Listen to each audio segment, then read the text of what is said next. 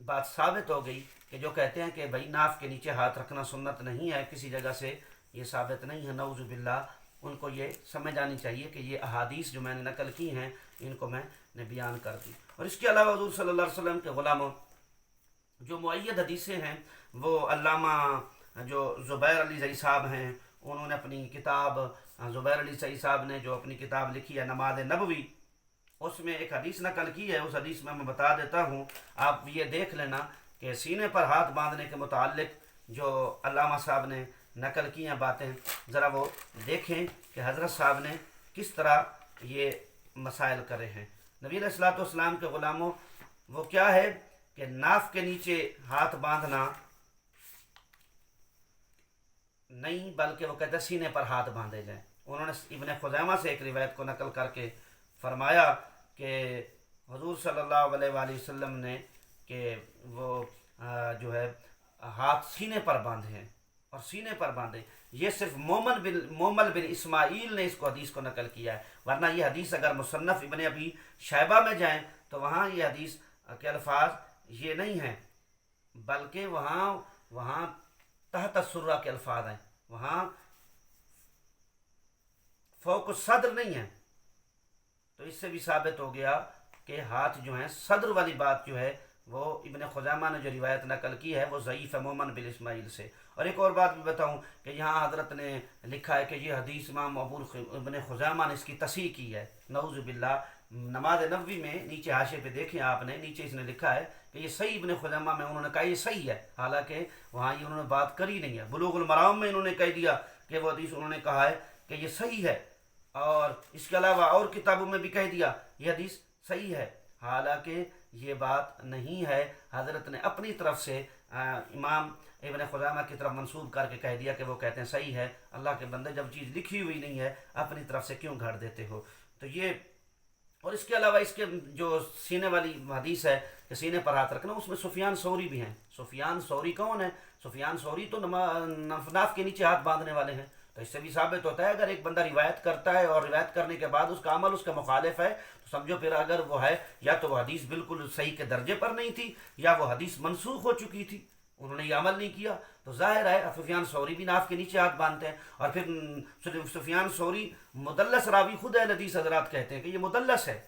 جب مدلس ہے تو پھر مدلس کی روایت تو تمہارے بعض اپنی وجہ سے وہ کہتے ہیں، کبھی کبھی اس کو ضعیف بھی لکھ دیتے ہیں، کبھی کبھی اس کو کیا کہہ دیتے ہیں کہ یہ اس کی روایت جو ہے وہ حسن ہے۔ یہ دیکھیں، میں علامہ غلام مصطفیٰ امن پوری غیر مقلد جرا کرتے ہوئے ہوش میں نہیں رہتے، کیونکہ وہ کسی جگہ تدلیس کے باوجود حسن کہہ دیتے ہیں، کسی جگہ انہی کی روایت کو تدلیس کی یا ضعیف لکھتے ہیں، ملاحظہ ہو یہ حدیث کہتے ہیں کہ یہ حدیث ضعیف ہے، اس میں سفیان ثوری مدلس ہے، جو ہر سند میں ان سے روایت کرتے ہیں۔ واضح رہے سیکا مدلس کی روایت بخاری اور مسلم کے علاوہ ان کے ساتھ ضعیف ہوتی ہے۔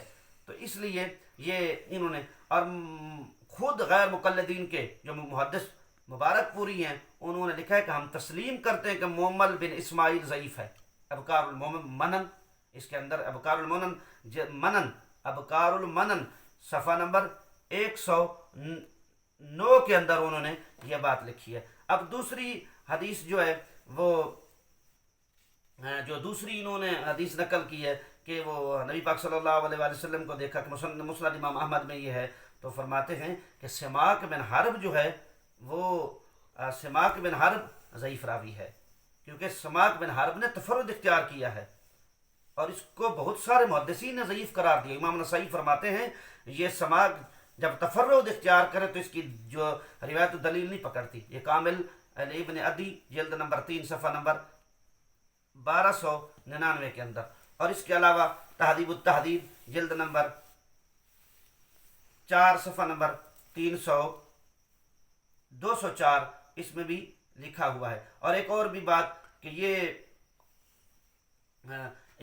جو حضرت امام جریر دبی انہوں نے کہا ہے کہ سماک کے پاس آیا، میں نے دیکھا کہ کھڑے ہو کر پیشاب کر رہا تھا، میں واپس چلا گیا، اس سے سوال نہ کیا، میں نے کہا کہ یہ بے عقل آدمی ہے۔ یہ میزان الاعتدال جلد نمبر 2 صفحہ نمبر 232 کے اندر آپ دیکھ سکتے ہیں۔ تو یہ دوسری روایت کا سماک راوی ہے جس کو آپ نے بڑا زیادہ، اور اس کے علاوہ اور بھی ہیں، اور اس میں بھی سفیان ثوری ہے۔ سفیان ثوری نیچے ناف کے نیچے ہاتھ باندھتا ہے، اور وہ غلط ہے، تو سفیان ثوری تو نیچے ناف کے نیچے ہاتھ باندھ رہا ہے۔ اس کے بعد جو ہے وہ تیسری جو دلیل دیتے ہیں وہ طاؤس والی ہے کہ انہوں نے حضور صلی اللہ علیہ وآلہ وسلم کی روایت کے کہ آپ صلی اللہ علیہ وسلم نے کیا کیا کہ دائیں ہاتھ کو بائیں ہاتھ پر رکھا. حالانکہ یہ حدیث کیا ہے؟ مرسل ہے، اور مرسل تو ان کے نزدیک اس پر کوئی اتفاق بھی نہیں کرتے. مرسل حدیث تو ان کے نزدیک وہ معتبر ہی نہیں ہے، تو پھر اس پہ کیسے؟ اور پھر اس کے علاوہ اس میں سلیمان بن موسیٰ پر کلام ہے. ابن عساکر فرماتے ہیں، امام بخاری فرماتے ہیں اس کی حدیث میں عجائب ہیں، اس کی حدیث مناقیر ہیں. نسائی نے اس کی تضعیف کی اور کہا کہ یہ قوی نہیں ہے. تہذیب تاریخ دمشق جلد نمبر 6 صفحہ نمبر 286 کے اندر یہ بات موجود ہے. تو پھر اس کے علاوہ چوتھی دلیل صادق سیال کوٹی صاحب نے لکھا کہ طبرانی کی حدیث میں ہے کہ حضرت وائل سے یہ الفاظ مروی ہیں کہ سینے پر اپنا دایاں ہاتھ اپنے بائیں ہاتھ پر نبی پاک صلی اللہ علیہ وسلم نے رکھا. صلاۃ الرسول میں اس روایت میں یہ الفاظ بھی ہیں کہ گردن کا مسح بھی کیا، لیکن غیر مقلدین حضرات کہتے ہیں گردن کا مسح تو کسی جگہ ہے ہی نہیں صحیح حدیث سے. جب اپنی بات آئی کہ دائیں ہاتھ رکھا بائیں ہاتھ پر اور سینے کے اوپر، ادھر وہ حدیث کا جز لے لیا، وہ صحیح ہے یا نیچے والا؟ اگر یہ حدیث تمہارے نزدیک صحیح ہے تو پھر گردن کا مسح کیوں نہیں کرتے؟ اگر حدیث تمہارے نزدیک صحیح ہے تو گردن کا مسح کیوں نہیں کرتے؟ اگر یہ صحیح نہیں ہے تو پھر اپنے لیے سینے والا ہاتھ پر دلیل کیوں پکڑتے ہو؟ خدا کا خوف کرو. ایک چیز کو تم مانتے نہیں ہو، وہ روایت اگر دونوں چیزوں حدیث میں آ رہی ہیں، اگر صحیح نہیں ہے تو پھر اس حدیث پر تم عمل کیوں کرتے ہو؟ اگر صحیح ہے تو پھر گردن کا مسح کیوں نہیں کرتے؟ اس کی روایت اس کی دلیل بھی ہمیں چاہیے. آپ اس کے بارے میں کیا کہتے ہیں؟ اور اس کے علاوہ نبی علیہ الصلوۃ والسلام کے غلاموں، اس میں راوی محمد بن حجر حضرمی ہے جس کے بارے میں ائمہ فن نے اقوال ملاحظہ ہوں. امام بخاری فرماتا فی نظر التاریخ الکبیر جلد نمبر 1 صفحہ نمبر 69. امام ابن حجر اسقلانی فرماتے ہیں لہو مناکیر وقار الحاکم لیس بالقوی لسان المیزان جلد نمبر 5 صفحہ نمبر 119. حافظ ابن جوزی لکھتے ہیں کہ لا یجوز الاحتجاج بھی، اس سے کوئی دلیل پکڑنی نہیں چاہیے، جلد نمبر 3 صفحہ نمبر 49. اور اس کے بعد ہے سعید بن عبد الجبار، اس پر بھی کلام ہے کہ ایک راوی سعید بن عبد الجبار ہے جس کے بارے میں ائمہ فن نے فرمایا. امام بخاری فرماتے ہیں فی نادر التاریخ الکبیر جلد نمبر 3 صفحہ نمبر 495. امام نسائی فرماتا لیس بالقوی، یہ قوی نہیں ہے. امام ابن حجر فرماتے ہیں ضعیف، یہ ضعیف ہے. تو جب اتنی روایات میں دوسرے محمد بن اجلانی فرماتے ہیں یہ ضعیف ہے، مجمع الزوائد جلد نمبر